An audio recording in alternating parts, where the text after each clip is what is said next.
नमस्कार। अगले हफ्ते की तैयारी में आपका स्वागत है। आपके साथ मैं हूं मानसी दवे और भारतीय बाजार में पूरा का पूरा हफ्ता अगर आप देखेंगे काफी हलचल, काफी उतार चढ़ाव, बाजार संभलते हुए भी दिखे, गिरते हुए भी दिखे। लेकिन यहां से आगे अब अगले हफ्ते की तैयारी यानी कि 27 जनवरी से आपको क्या करना होगा, इस पर फोकस रहेगा।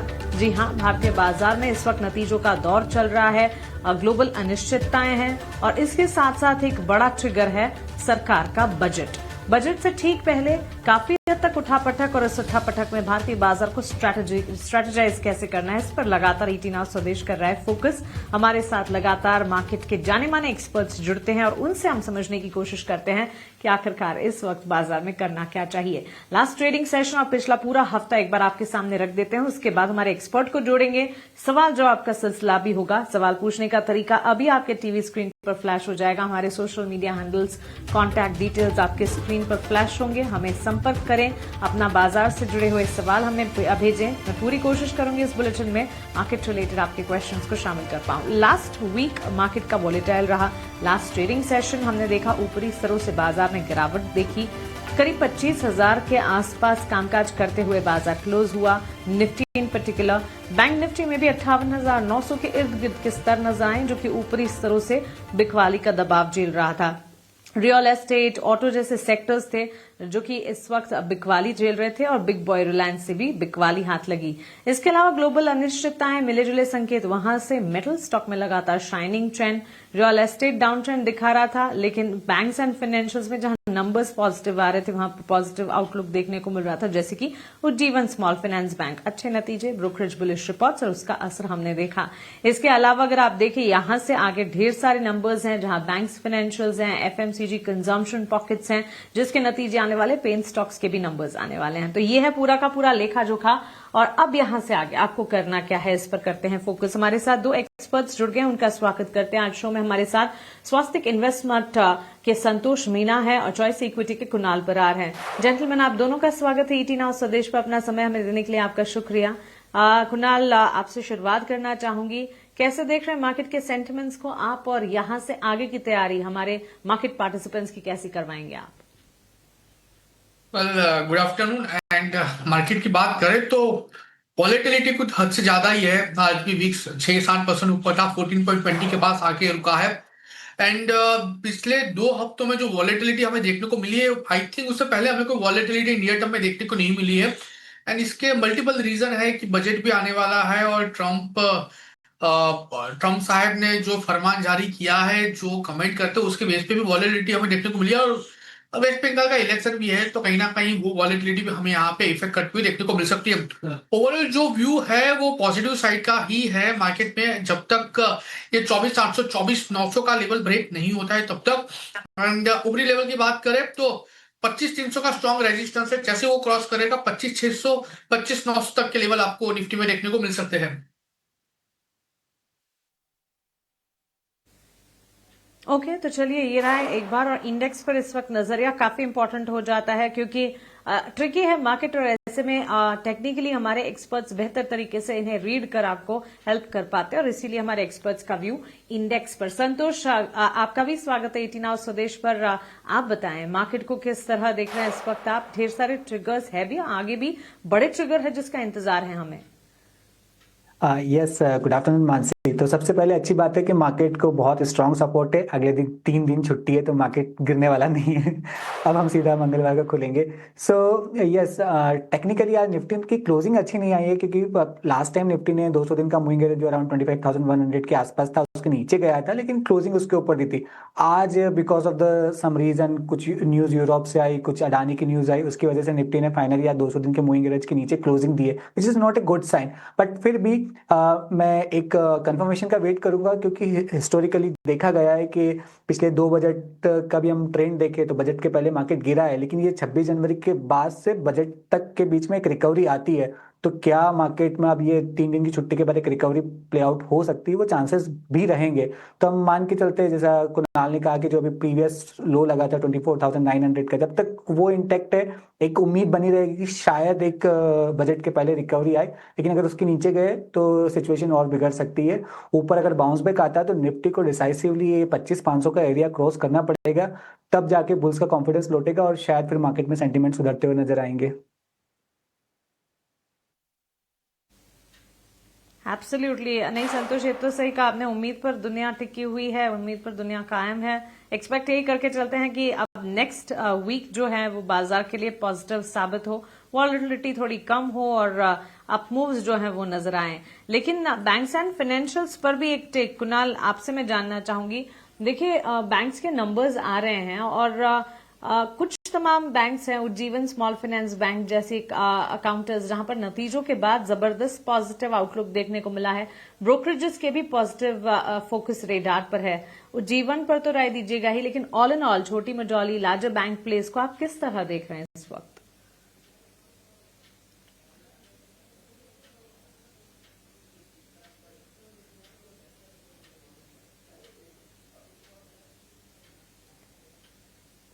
Kunal, please unmute yourself.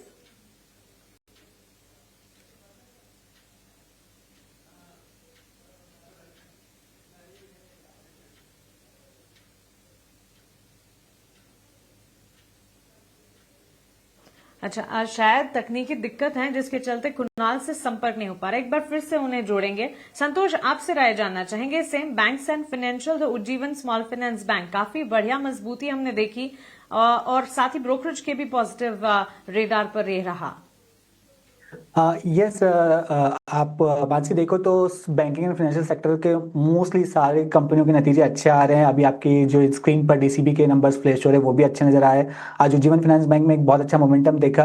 हम देख रहे हैं जो माइक्रो फाइनेंस वाली कंपनियां था जैसे क्रेडिट एक्सिस ग्रामीण, उसके भी नतीजे बहुत शानदार आए थे। तो यहाँ चीजें बदलती हुई नजर आई है, क्योंकि पिछले एक साल में जो आरबीआई ने स्टेप्स लिए, लिक्विडिटी को सिस्टम में बढ़ाया, उसका एक अब इम्पैक्ट देखने को मिल रहा है। तो मुझे लगता है मोमेंटम जारी रहेगा और इस बजट में भी शायद इनको कुछ सपोर्ट मिलता दिखे एमएसएमई वगैरह सेक्टर्स को, तो उसका फायदा इन बैंक को मिलेगा। तो टेक्निकली बहुत अच्छा है। सो मुझे लग रहा है कि अगर मार्केट सपोर्टिव रहा है तो ये स्टॉक आने वाले समय में आपको 70-75 रुपए तक की अपसाइड दिखा सकता है। अब इसको अगर कोई डिप भी आता है तो 57-58 रुपीज के आसपास एक बहुत ही अच्छा सपोर्ट एरिया है।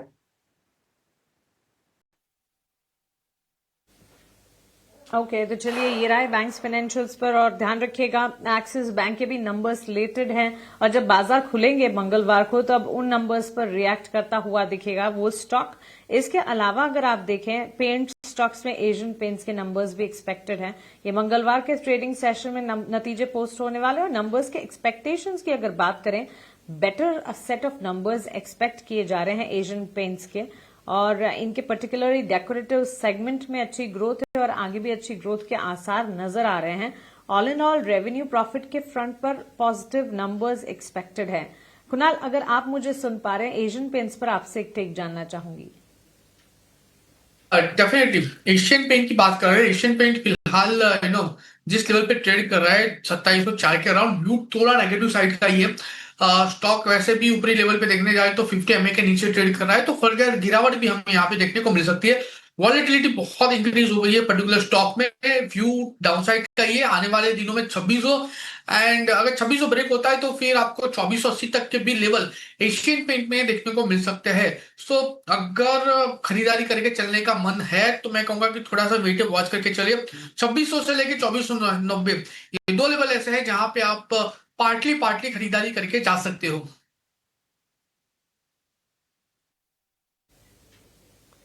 ओके, तो चलिए ये टेक फिलहाल हमें मिलता हुआ। इन पर्टिकुलर पेंट स्टॉक्स पर नजर रहेगी। इन दिनों कच्चे तेल की चाल में काफी हद तक हमने देखा है, कह सकते हैं कमजोरी आती हुई दिखी है। पेंट स्टॉक्स रिलेटेड प्लेस भी हैं, हालांकि एशियन पेंट्स नंबर्स पर रिएक्ट करता हुआ दिखेगा तो इस पर फोकस जरूर करके चलेंगे। इस बीच एफएमसीजी स्पेस में संतोष, क्विकली आपसे टेक जानना चाहूंगी। काफी फ्रिक्शन है एफएमसीजी स्पेस में, मूवमेंट आ नहीं रही है। कैसे देख रहे हैं कंजम्पशन का खेमा आप? यस मानसी, ये स्क्रीन डिवाइडेड है। मुझे लगता है कि यहाँ पर चलना चाहिए। एचयूएल का काउंटर में स्पेशली देखूँ तो बहुत ही स्ट्रॉन्ग चार्ट पैटर्न हो रहा है, classical cup and handle formation बनते हुए नजर आ रहा है। तो यहाँ पे डिवाइडेड हो सकता है, लाइक आईटीसी जैसे स्टॉक्स में प्रेशर है, लेकिन कुछ एफएमसीजी काउंटर लाइक एचयूएल जैसे आउट परफॉर्म करते नजर आए। तो यहाँ पर मुझे लगता है खरीदारी करना चाहिए। अभी जो मार्केट की वॉलिटिलिटी में मुझे लगता है एक डिफेंसिव बेट भी हो सकता है। यहाँ पर आप 2360 का एक स्टॉप लॉस मेंटेन करके चलिए। ऊपर में आपको 2550 के टारगेट बहुत जल्दी देखने को मिल सकते हैं। तो मुझे लगता है कि एफएमसीजी में सिलेक्टिव रहे, उसमें से एचयूएल एक बहुत ही स्ट्रॉन्ग काउंटर नजर आ रहा है।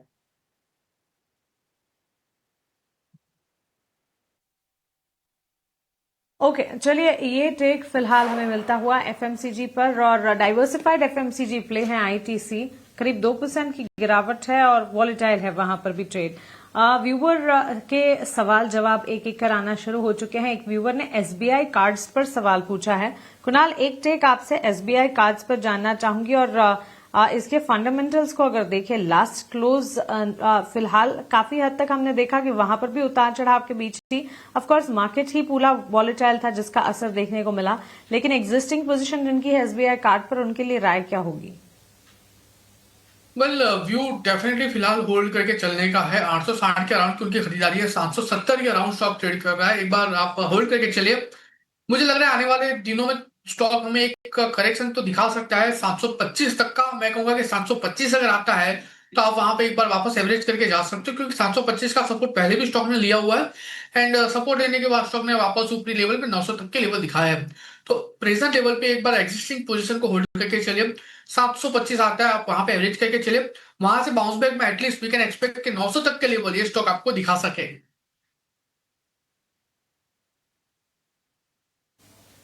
ठीक है, 900 तक के लेवल्स एक्सपेक्टेड है यहाँ पर। फिलहाल हमने देखा है कि पिछले एक हफ्ते की चाल एसबीआई कार्ड्स की अगर समझने की कोशिश करें, ऑलमोस्ट 8% के डाउन ट्रेंड्स वहां पर नजर आए हैं। बहरहाल आपकी पोजीशन है 860 के लेवल के ऊंचे स्तर पर आपने खरीदे हैं, वहां से नीचे जा गिरा है, इसलिए पोजीशन को इंटैक्ट रखें, ये बेहतर होगा आपके लिए। हमारे पास एक और सवाल है अरमान का, और अरमान के साथ साथ आइनॉक्स विंड पर भी एक व्यूअर ने सवाल पूछा है। अरमान का सवाल देख लेते हैं। अरमान थायरोकेयर पर 50 शेयर्स उन्होंने खरीद रखे हैं, 508 अपने एंट्री लेवल बता रहे हैं। इसके अलावा नयन का सवाल आइनॉक्स विंड पर है, 1000 शेयर्स आइनॉक्स विंड के इन्होंने खरीदे हैं, 170 अपने एंट्री लेवल बता रहे हैं। आइनॉक्स विंड को एक बार पहले देख लेते हैं। इनके अच्छा संतोष, ये सवाल आपसे होगा, बड़ी मात्रा में खरीद है और ऊपरी स्तर पर खरीद कर रखी इन्होंने, 103 के लेवल पर लास्ट क्लोज हमने देखा है, और ये नुकसान झेल रहे हैं। वहीं अरमान भी थायरोकेयर में नुकसान ही झेल रहे हैं। संतोष, आइनॉक्स विंड पर पहले एक राय दीजिएगा। 103 के लेवल्स पर खरीदार लास्ट क्लोज है, 170 के लेवल्स पर इन्होंने खरीदारी कर रखी है। यस, ये स्टॉक बहुत ही सीवियर प्रेशर में है, स्पेशली विंड एनर्जी वाले स्टॉक्स। और आप रिसेंटली आप ट्रम्प का स्टेटमेंट भी सुने जो उन्होंने डावोस में दिया था, वो थोड़ा सा यूरोप में विंड एनर्जी को लेकर थोड़ा सा नेगेटिव थे। तो ये स्टॉक, ये स्पेस वैसे भी अंडर परफॉर्म कर रही है। टेक्निकली मेरी नज़र 100 रुपये के आसपास रहेगी, क्योंकि इसका की क्रिटिकल साइकोलॉजिकल सपोर्ट भी है, और ना इसका अब 2024 में वहीं इसने एक बार 2 बार सपोर्ट लिया था। तो वैसे तो स्ट्रक्चर वीक है, बट मैं वो बोलूंगा कि आप 100 रुपये का एक स्टॉप लॉस मेंटेन करके चलिए। अगर वो बच जाता है किसी भी वजह से, और इस बजट में कुछ पॉजिटिव अनाउंसमेंट आता है इस सेक्टर के लिए, तो कोई रिबाउंड देखने को मिल सकता है। अदरवाइज अगर 100 के नीचे फिसलता है तो इसमें भारी गिरावट आ सकती है। ओके तो चलिए, आइनॉक्स विंड पर ये टेक। अरमान का सवाल थायरोकेयर पर है, इस पर भी एक नजर डाल लेते हैं। 50 शेयर्स थायरोकेयर के इन्होंने खरीद रखे हैं, और अपने एंट्री लेवल जो है ये बता रहे हैं 508 के। थायरोकेयर के चार्ट्स को एक बार पुल अप करते हैं, और कुणाल आप एक बार टेक दीजिएगा, क्या करना चाहिए करंट लेवल्स पर जिन्होंने खरीदारी कर रखी है थायरोकेयर के चार्ट्स पर? कैसे देख रहे हैं टेक्निकली इन चार्ट्स को आप? वेल, थायरोकेयर की बात करें 440 के अराउंड स्टॉक है, एंड आज के दिन में देखने जाए तो स्टॉक ने 50 एमए के नीचे का क्लोज दिया है। प्लस देखने जाए तो ऑफर हाइजिंग ट्रेंडलाइन का भी ब्रेकडाउन यहाँ पे हमें देखने को मिला है। व्यू डेफिनेटली नेगेटिव साइड का है। 405 इस बार स्टॉक दिखा सकता है, और 405 अगर ब्रेक करता है तो फिर और भी लोअर लेवल पे 360 तक के लेवल ये स्टॉक दिखाने के लिए रेडी हो जाएगा। एक बार पोजीशन होल्ड करके चलने की ही सलाह रहेगी। 405 अगर आता है, अगर वहां पे अगर स्टॉक सपोर्ट लेता है तो फिर एक बाउंस बैक में वापस से स्टॉक आपको 480 तक के लेवल दिखा सकता है। सो 405 आता है तो वहां पे एक बार एवरेज करके चलने की सलाह रहेगी। ओके, तो चलिए ये राय फिलहाल थायरो केयर पर आपको मिलती हुई दिख रही है। संतोष, लेबोरेटरी स्पेस पर दो काउंटर्स हैं, एक पर व्यूअर के सवाल है और दूसरा काउंटर जो कि प्रॉपर मूव्स दिखाता है। एक तो इप्का लेबोरेटरीज, दीपक का सवाल है। 400 शेयर्स 1428 के इन्होंने खरीद रखे हैं। 1462 के लेवल्स पर लास्ट क्लोज हमने देखा है। वही न्यूलैंड लैब की अगर बात करें, अच्छे मूव्स दिखाता है ये स्टॉक। लास्ट ट्रेडिंग सेशन में हमने देखा कि करीब लाल निशान के साथ 2-2.5% के डाउन ट्रेंड्स पर ही ये स्टॉक क्लोज हुआ है। एंट्री अपॉर्चुनिटी अगर मिलती है गिरावट पे, क्या राय होगी इन स्टॉक्स पर लेनी चाहिए? और साथ ही इप्का लैब पर हमारे व्यूवर को करीब 14,000 का मुनाफा हो रहा है। इनकी खरीद जो है 1428 की है, 1462 पर लास्ट क्लोज हमने देखा है।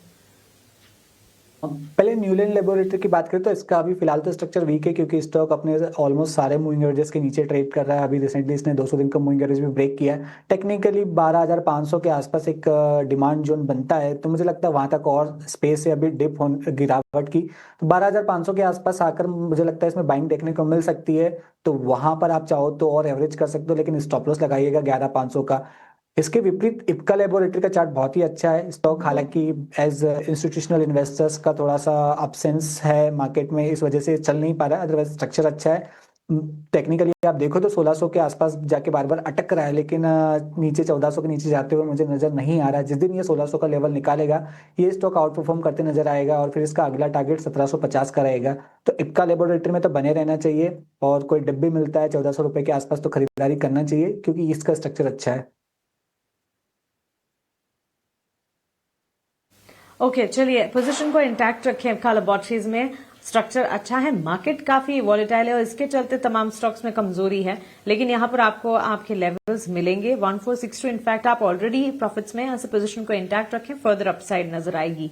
आगे बढ़ेंगे और रुक करते हैं हमारे अगले सेगमेंट वैल्यू इन्वेस्टमेंट पिक का।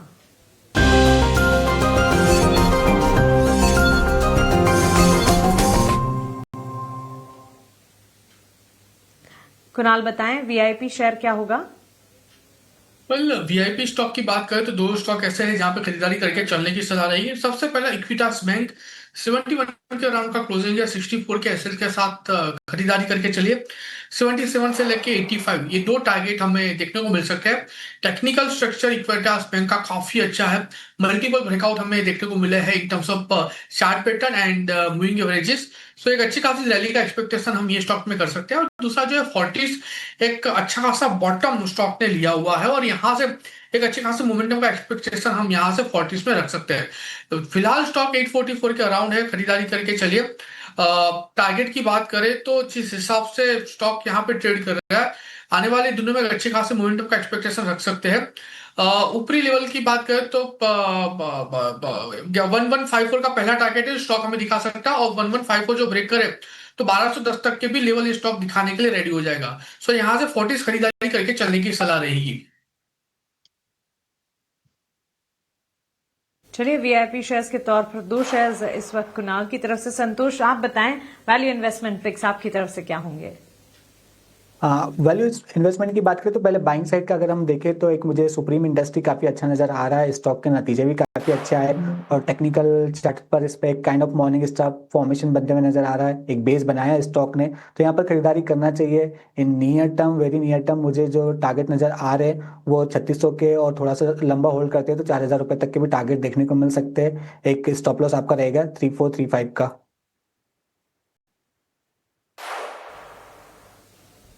ओके, तो ये वीआईपी शेयर्स हमारे दोनों एक्सपर्ट्स की तरफ से इस वक्त टारगेट स्टॉप लॉसेस के साथ और टाइम फ्रेम के साथ इस वक्त आप आपके स्क्रीन पर फ्लैश होते हुए देख रहे हैं। कुणाल, संतोष, बहुत शुक्रिया आपका हमारे साथ जुड़ने के लिए और ये VIP shares value investment pick बताने के लिए, हमारे व्यूअर्स की अगले हफ्ते की तैयारी भी करवाने के लिए। फिलहाल इस खास पेशकश में इतना ही, मुझे दीजिए इजाजत, लेकिन 18 स्वदेश पर खबरों का सिलसिला लगातार जारी है। आप बने रहें हमारे साथ। नमस्कार।